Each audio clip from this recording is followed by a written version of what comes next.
Hi, welcome to Elizabeth Reads. Today we're reading A Place Called Perfect, and we are on chapter 26, The Tea Factory. Sometimes I really don't like adults, Violet whispered as they edged along Wickham Terrace.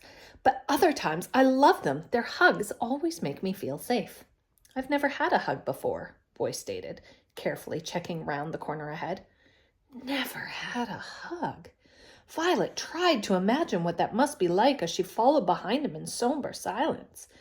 They passed through the emptying streets of No Man's Land onto Forgotten Road, and then turned right towards the arch leading to Rag Lane. The gatekeeper had already gone, and the gate was locked. "What are we going to do?" Violet asked, a little panicked. "What I always do," Boy smiled. Violet followed him back down onto Forgotten Road and turned right. The morning light made her nervous, and she imagined every movement was a watcher on patrol. Boy disappeared into the doorway of a tall house up ahead. The front door hung loosely across the entrance on one hinge, and Violet had to duck underneath it to follow him inside. "Up here," he whispered. He was halfway up a rickety flight of stairs. Violet stepped around an old stool blocking the way. A mouse skirted by her foot, and she jumped. The stairs were covered in a moth-eaten brown carpet and creaked with every step. When she reached the landing, Boy was nowhere to be seen. "Up here," he called again.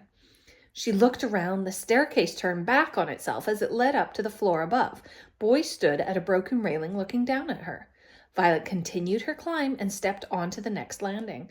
It was decorated in orange wallpaper that was ripped away in parts and covered in graffiti. "Do people live here?" she asked. "Sometimes," Boy shrugged. "No one really owns anything in No Man's Land, so if somebody needs a place to stay, they come here. We share things. It's different to Perfect." Oh, Violet tried to imagine what it would be like to share her house with strangers.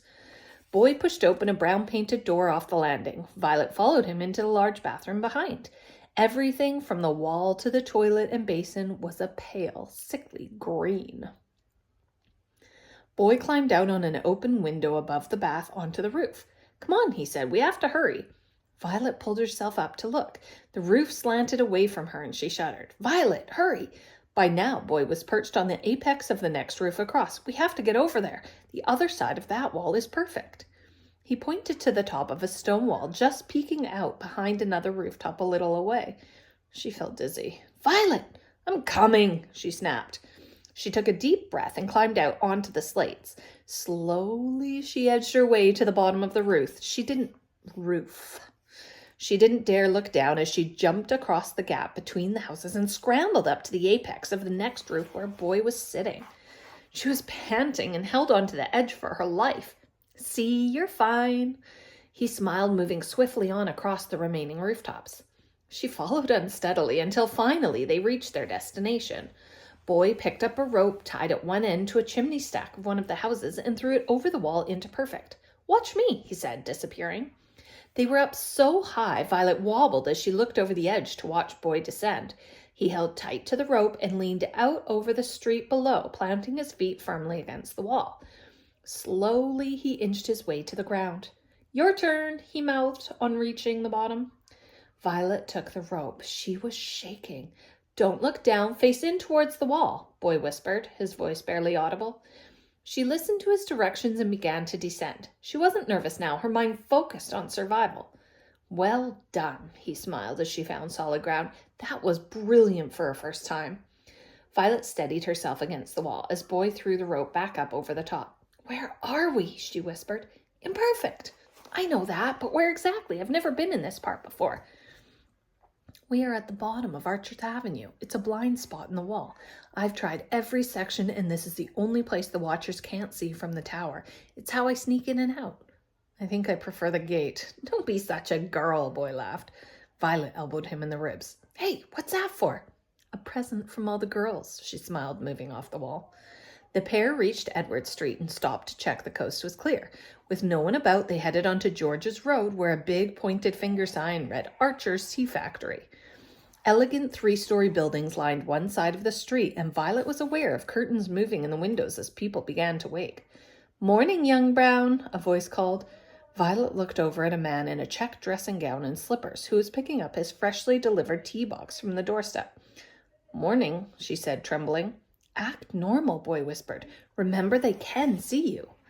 I'm trying, Violet said through gritted teeth. It's easy for you to say you're invisible. Violet kept in the morning shadows as they walked along George's road. When they finally reached a high gray stone wall on their left, Boy smiled. We're here. There was an entrance ahead marked with black iron gates. A trickle of people walked in under an arched sign spanning above the entrance, which read Archer's Tea Factory. Violet and Boy stopped outside looking in. Are you okay, Violet? A voice asked. Violet turned around, her heart pounding.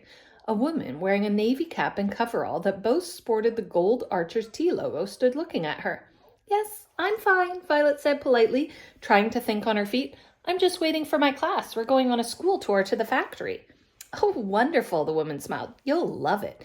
Maybe someday when you grow up, you'll work here too and be the pride of Perfect. By the way, you're not wearing your glasses, dear. Oh, Violet tried not to panic. She'd forgotten to bring her glasses. They're broken. Ma'am is getting them fixed today. That's nice, dear, the woman said, patting Violet on the head before continuing through the gates to work. We're lucky they don't question things imperfect, Boy laughed. That was close, Violet sighed, looking around. We need to get in before more people see me, Boy. Well, come on then, he said. Straight ahead through the gates was a huge corrugated warehouse. Boy passed under the arched entrance and headed across the concrete yard towards it. Then he slipped into the warehouse through a large opening big enough for a truck. Violet followed, making sure no one had seen her.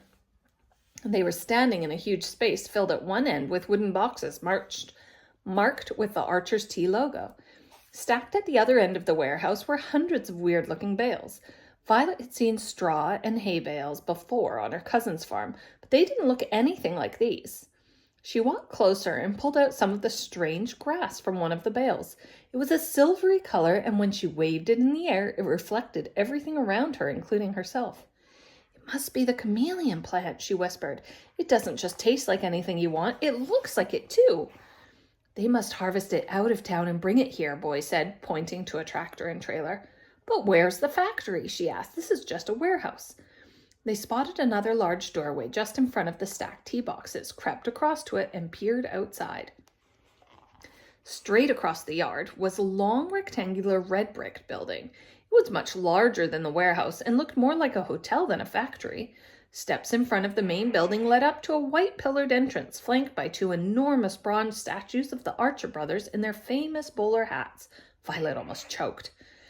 The windows of the factory were fogged up inside, and smoke billowed from 6 chimneys that spanned the length of the roof. Above the entrance, right across the middle of the building, shiny gold letters spelled out Archer's Tea Factory. Look, Boy, Violet whispered. Walking out the entrance, laughing and joking, were 2 watchers.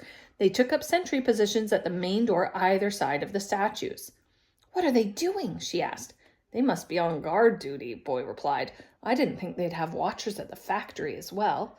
How are we going to get past them? Suddenly, a loud beeping noise filled the air, and a yellow forklift rattled round the side of the factory, heading for the warehouse. Hide, Violet, Boy hissed. They raced down towards the chameleon bales and hid behind the tractor trailer. The forklift entered the warehouse just where they had been standing moments before. The driver lowered the forks and moved forward toward the tea boxes.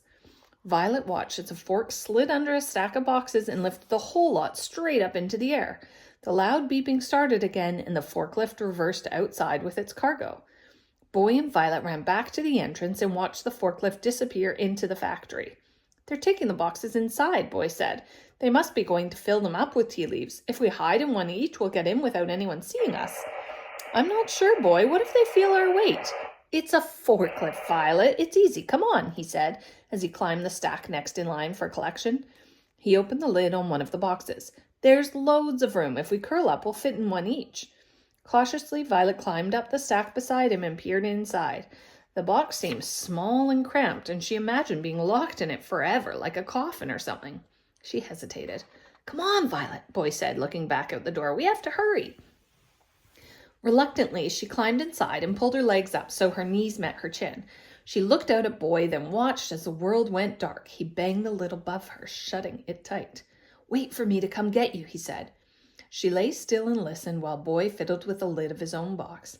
After what seemed like an age, the beeping started again, growing louder as the forklift reached the warehouse. The machinery clinked as the fork was lowered, and there was a short bang when it hit the ground. Then the box shuddered. Violet's heart pounded in her chest, and she braced herself against the sides of the wood. All kinds of horrible thoughts raced through her mind as they began to move. She tried not to panic, but the sides of the box seemed to cave in around her. She suddenly felt extremely hot. Sweat rolled off her forehead and dripped down her back. She felt faint, but knew she mustn't lose control. She focused on her dad. She wouldn't let him down. As her head spun in despair, the movement suddenly stopped, and she felt herself descending. There was a short jerk as the fork hit the floor, and then silence. She waited in the darkness for Boy, but he didn't come. She was about to attempt an escape when the lid popped off above her. "Come on," her friend whispered, his head appearing above the rim of the box. "They've gone." His face looked decidedly green, and like her, he was covered in telltale droplets of sweat. "Are you okay?" Violet asked, climbing out. "I'm fine," Boy snapped. I said I was fine, Violet." "Oh, I get it. I'm not the only one afraid of small spaces, am I?" she said gleefully, all of a sudden feeling much better. Boy ignored her, and Violet tried hard not to laugh as they climbed down onto the floor. They were standing in a white room beside 3 stacks of Archer's tea boxes. In front of them was a conveyor belt like the ones in airports. Tea boxes were lined up single file on the belt, which wound out of the room through a hole in the wall to their left. Yellow lines marked walkways on the concrete ground. Violet followed one of them to a white door. A sign above it read "Factory Floor" in big red letters. "Here, put these on," Boy said, handing her a navy coverall and hat, just like the ones the woman at the gate had worn. "Where did you get those?" "They're hanging on a hook over there." Boy pointed behind the boxes. "They're a bit big, but they'll help us to blend in." "That might not be a problem," Violet said, watching steam ooze in around the edges of the door. "They'll never see us through all that." She was just rolling up the sleeves of her jacket when a deafening siren reverberated through the factory. Violet grabbed Boy's arm and pointed. The conveyor belt started to move, and the tea boxes on it were shunted one by one through the hole in the wall onto the factory floor. The place was full of noise. Beeps, whooshes, swooshes flew around them, and Violet couldn't hear a word Boy was saying. He pointed at the door. "We should go out there," he roared just as the noise stopped. Suddenly, the room was deathly quiet, but for the echo of his words. Petrified, Boy and Violet stood frozen stiff, waiting for someone to arrive. And that's the end of the chapter. Please subscribe, and then you'll know next time when I post up a new chapter of this wonderful story. Bye-bye.